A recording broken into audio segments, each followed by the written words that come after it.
All right, let's get right into it. I'm talking to a couple short filmmakers here, Colin and Benjamin. Just to make the audience's life easier, why don't you introduce yourselves and just a sort of like a brief intro to your actual film itself, starting with Colin. Sure. So my name is Colin Nixon. I'm the writer and director of In the Jam Jar, and I see our film as a meditation on death and grief and a tribute to maternal love. And Benjamin.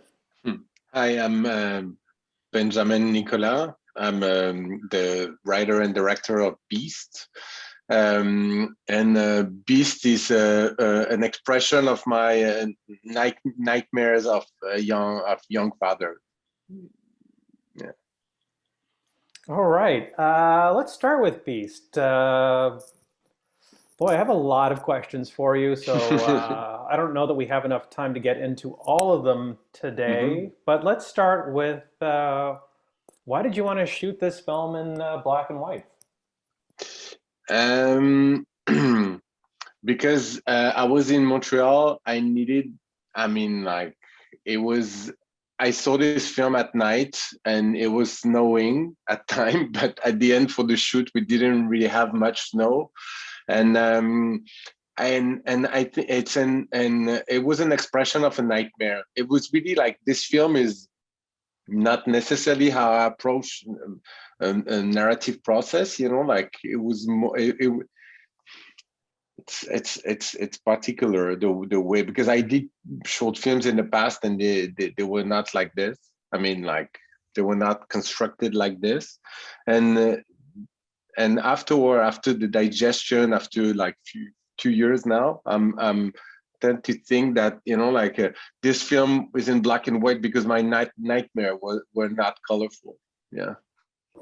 That's as good of a reason as any Yeah. for a filmmaker to do the things they do. Colin, same question to you, really. Obviously not black and white, but why the particular technical approach to your film? Yeah. So the film is shot in a circular frame, but the film structure is also a palindrome. It's not necessarily noticeable on first viewing, but I thought both would be a great fit, and the ideas kind of came at the same time. Well, I think the palindrome structure came before, and then I just felt like the circle would be the perfect fit for it. And the idea between these two things is to I thought this circularity could allow to recreate a conversation that didn't occur between the son and his mother. So it's like this special space where they can express their thoughts and their love to each other. And where did it come from? Like, where did the idea come from itself? How it popped in my head, it was through visual research. Uh, and I think there was some few. I didn't think about that initially. I'm reflecting now, but there's also some music that influenced me. There's a song by Senebo Say. There's no link at all with the content, but it's a duet that's really separated in two parts, two distinct parts. They don't necessarily overlap, and I think that probably played in my subconscious. And Yeah, so when I was doing visual research, I was gathering images of circular images without necessarily going for that. And when I assembled them, I went like, oh, these are all circles. And so it's kind of not super exciting as a reason, but uh, once I once I stumbled on that, and once I realized it, then I started reflecting more on why and how it could benefit the film. And do you want to just, because the score is actually strong, like, do you want to talk a bit about how you sort of worked with the composer to make that score? Yes, so I love working with Anais. We worked a lot together so far, and for the first time, I create a little motif. I don't know how to say it in English, but a tiny like an assembly of a few notes, and I showed it to her, and she started from that point and built this really nice score from there. So it was really nice, and well, we both had inspirations that we discussed about, and well, she spent a lot of time on it, and it's a special piece because there's music from beginning to the end, and it also fits the idea of a palindrome, and the motif itself is circular, so there's lots of little secret things hidden in the music as well. But yeah, it was a real privilege to work again with Anais. Yeah, it's just wonderful. And in terms of your approach, Benjamin, do you want to talk a bit about your dance background and maybe how that influenced your nightmare? So when I started filmmaking, being a filmmaker, movement have always been a part of my work. I don't really know why. I mean, I was an athlete when I was younger, and I don't know if it's because of that. I always been like, I'm not a dancer personally, and though I like to dance, but I'm not a professional dancer. But I was a sports educator, and I think movement always been a part of my life. And when I started to direct, I'm I met a lot of dancers, and I didn't want to have a choreographer involved most of the time because, like, first of all, at first I didn't have money to pay them, and I wanted to express myself.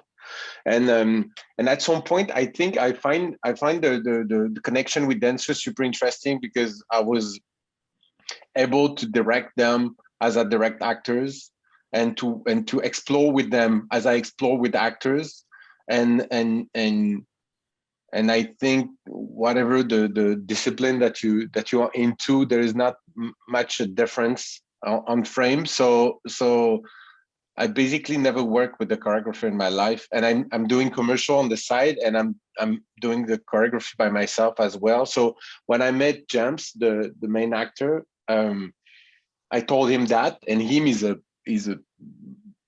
great choreographer in Canada and in Montreal, and he did a lot of big shows and stuff. And so he was a bit afraid at first. And I say, okay, we're gonna take 1 week and we're gonna work and dive together. I'm not looking for proper like a cliche contemporary dance. I'm looking for something else, and I'm looking at like just like a deep raw emotion just expressed by movement and not dancing. And so we approach that this way, and so we basically like went into a room for 1 week and just explore movement. I was showing him, and when he was lost a little bit, and we built the pieces like this. That's kind of surprising and amazing that that's sort of your approach. I mean, on the page, on the script, like what does that read? I mean, how does someone understand your vision on the page when it comes to this whole movement piece of your storytelling? uh, I financed the film myself, so I didn't have much people to convince. Except now, I'm my producer as well one of my commercial producers. So in Paris, Alain Deep, and he knows me. So we worked a lot in the past together. So he knew. I explained to him, but on paper, I didn't like had to explain that much. This is why also the film is a bit weird, and for me it has a lot of problems. But but I'm happy that you guys like it. But yeah, I met James in October, and we were shooting in December, so everything went super fast. Yeah. That's amazing. I mean, it's great that you were able to self-finance, and I wouldn't have even again guessed that. And yeah, I don't. It may have its problems. You may say that, but Yeah. what's the reception been so far? I think you've done pretty well though thus Yeah. far with it. Yeah. I mean, Yeah, that's cool. I mean, I'm happy that the film is alive and still traveling, and that I can share it with people. You know, like this is the main thing. You know. For sure. And Colin, just hopping on to you. What's next for you? Are you making more short films? Are you making features? What's going on? Yes, well, I am working on another short film right now, and I collaborated with a few people from Toronto actually on it, and on the because I'm still in the writing process, and we should be filming it if everything goes well in around October this year. So it's still a slow process. And that short film is a thriller on asylum seeking and far right ideology. And kind of, it's not similar to In the Jam Jar, obviously, in terms of content, but kind of on the same type of impossible dialogue. So that idea will find itself as well in the next project. And then I'm also working on a feature film on juvenile delinquency. I work myself in for a nonprofit in oh geez, en prévention de décrochage scolaire in French. We're trying to prevent dropping out, and we work in elementary schools and secondary schools as well. Nice. Yeah, so that's what inspired that idea for the feature film. Well, it sounds enticing. Benjamin, what's next for you? Is there going to be some more movement on screen in some form or another? Yeah, I'm developing. I'm in the writing process of. I don't know what the form is going to be, but probably a short film with a non-binary actress that I met on the commercial shoot last year. And we are developing something around the you know, like a identity transition, or you know, like identity acceptation. And so I'm developing that, I'm trying to finance a feature film that I wrote like last year on with zero movement. I mean, like with movement and not dancing in it, about journalism and ambition, which was my previous job. I was doing documentaries. So a journalist following migrant from the borders of Syria to Europe, and talking about like ambition and dreams. So this is the and I'm writing also 2 other features right now, but yeah, a lot of writing, not the most painful stuff for me. It's definitely a good time to write. So thanks again for sharing your films with the Canadian Film Fest, and thanks for taking time to chat today.